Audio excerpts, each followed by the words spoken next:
24 सितंबर 2024 को इजरायल ने लेबनान के ऊपर अभी तक का सबसे बड़ा हमला किया और इस हमले में 500 से ज्यादा लोगों की जान चली गई, जबकि 1800 से ज्यादा लोग घायल हुए हैं। 2006 के युद्ध के बाद से इजरायली सेना का लेबनान पर यह अभी तक का सबसे बड़ा हमला था। मौजूदा हालातों को देखकर इजरायल और हिजबुल्लाह में युद्ध तय माना जा रहा है, लेकिन इन सब के बीच लेबनान को लेकर खेमेबंदी शुरू हो गई है। दरअसल मिडिल ईस्ट में ईरान सीधे हिजबुल्लाह को सपोर्ट करता है और रूस ईरान का इस्तेमाल मिडिल ईस्ट में अमेरिका और इजरायल के खिलाफ कर रहा है। लेकिन जब इजरायली सेना ये ठान चुकी है कि वो हिजबुल्लाह को सबक सिखा कर रहेगी, तो रूस ने लेबनान को लेकर हमदर्दी दिखाई है।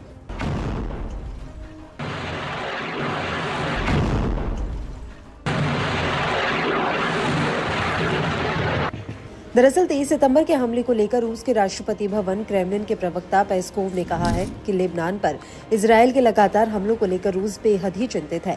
ये घटनाक्रम बेहद ही खतरनाक है। युद्ध का दायरा बढ़ने से ये इलाका पूरी तरह से अस्थिर हो जाएगा।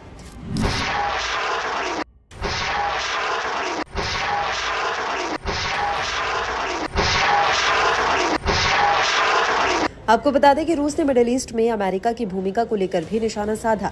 पेस्कोव ने अमेरिका पर तंज कसते हुए कहा कि हम बेहद ही चिंतित हैं। इस वक्त किसी भी तरह की बातचीत की संभावना के बारे में बात करना काफी मुश्किल है। एक शांतिपूर्ण हल संक्षेप में एक देश द्वारा नियंत्रित है।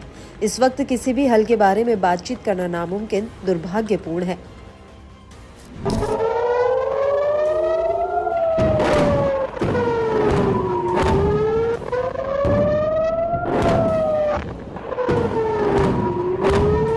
आपको बता दें कि रूस ने लेबनान में रह रहे अपने नागरिकों से तुरंत बेरूत छोड़ने की सलाह दी है। लेबनान में रूस के राजदूत अलेक्जेंडर रुदाकोव का कहना है कि जो असुरक्षित महसूस कर रहे हैं, उनसे हम अपील करते हैं कि वो तुरंत कमर्शियल विमान से लेबनान छोड़ दें, क्योंकि अभी भी बेरूत हवाई अड्डा सामान्य रूप से काम कर रहा है। यह पर्यटन का वक्त नहीं है।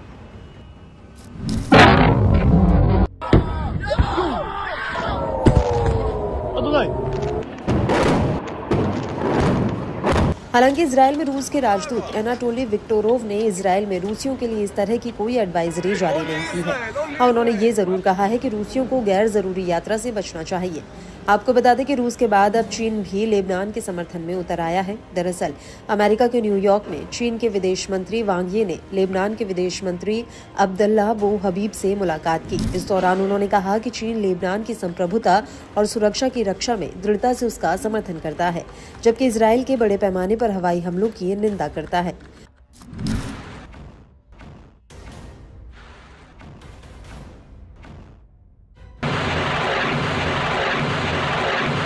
आपको बता दें कि रूस और चीन शुरुआत से ही हमास और हिजबुल्लाह को लेकर काफी नरम है।